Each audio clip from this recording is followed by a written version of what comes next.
Assalamualaikum warahmatullahi wabarakatuh. Perkenalkan, nama saya Lina Riani dengan NPM 2211100129. Baik, saya akan memaparkan materi tentang aplikasi teori perkembangan dalam pendidikan.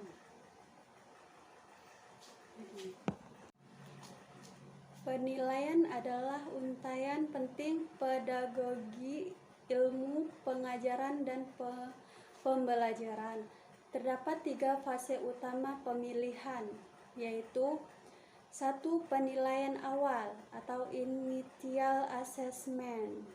2. Evaluasi formatif atau formative assessment. 3. Evaluasi sumatif atau summative assessment. Terima kasih.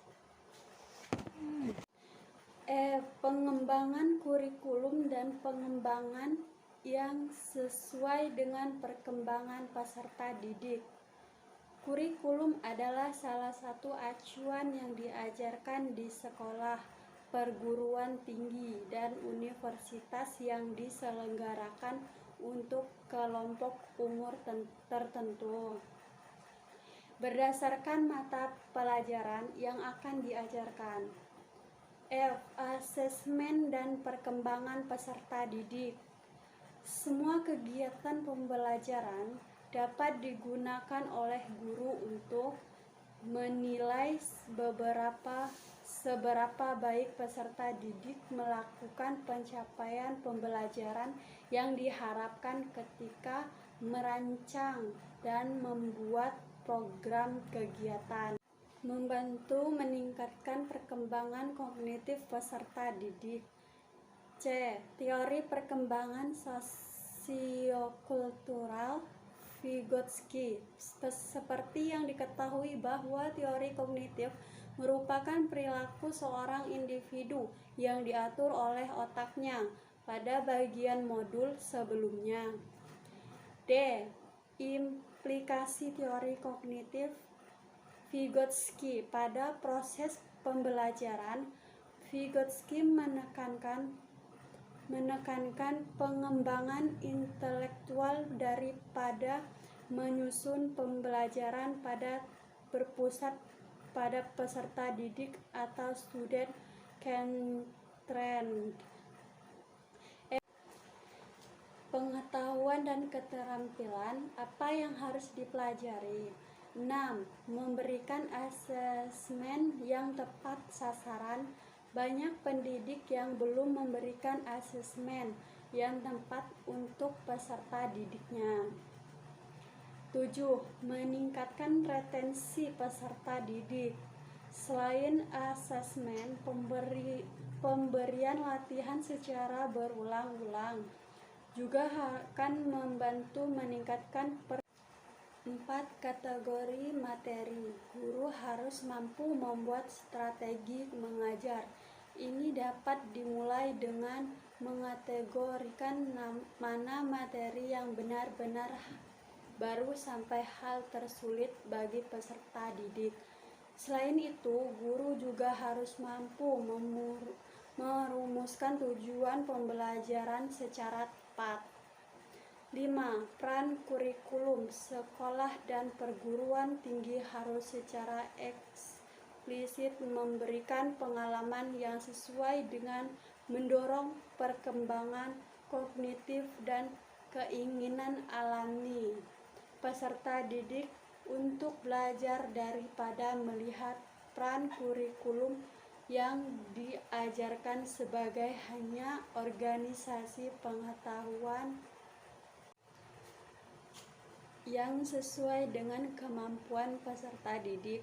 2. Mensimulasi peserta didik dengan ide-ide kreatif. Proses pembelajaran dengan cara mempromosikan pembangunan ide, konsep, dan skema mental. Konstruksi ide atau gagasan harus berubah dari pengalaman konkret ke gagasan yang lebih abstrak. 3. Mengetahui kebutuhan peserta didik. Pembentukan konsep sangat penting untuk semua peserta didik terlepas dari subjek atau usia. Usia tidak harus menghalangi peserta didik untuk terus meningkatkan perkembangan kognitifnya. 4. Kategori materi. Assalamualaikum warahmatullahi wabarakatuh. Perkenalkan, nama saya Linda Riani dengan NPM 2211100129. Baik, saya akan memaparkan materi tentang aplikasi teori perkembangan dalam pendidikan.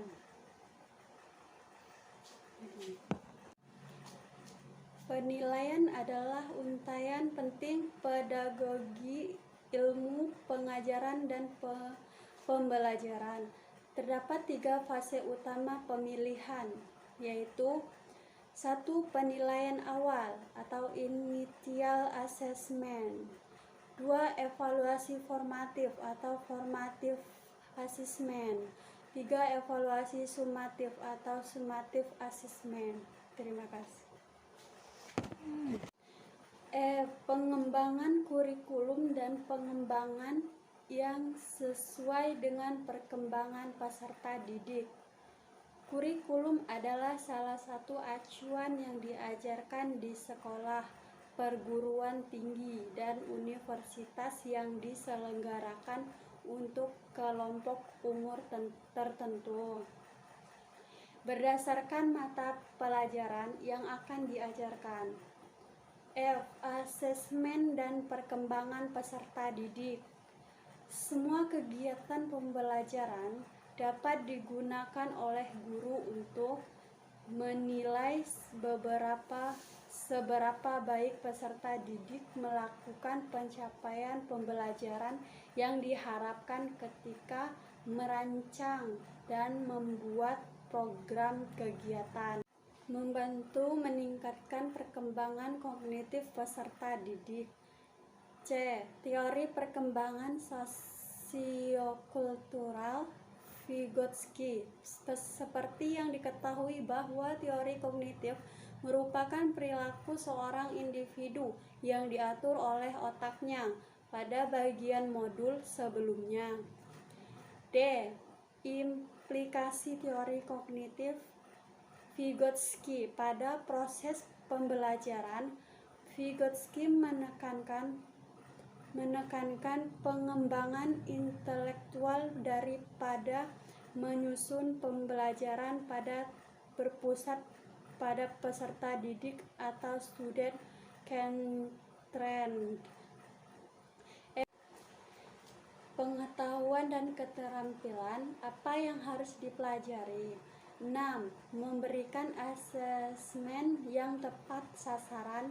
Banyak pendidik yang belum memberikan asesmen yang tepat untuk peserta didiknya. 7. Meningkatkan retensi peserta didik.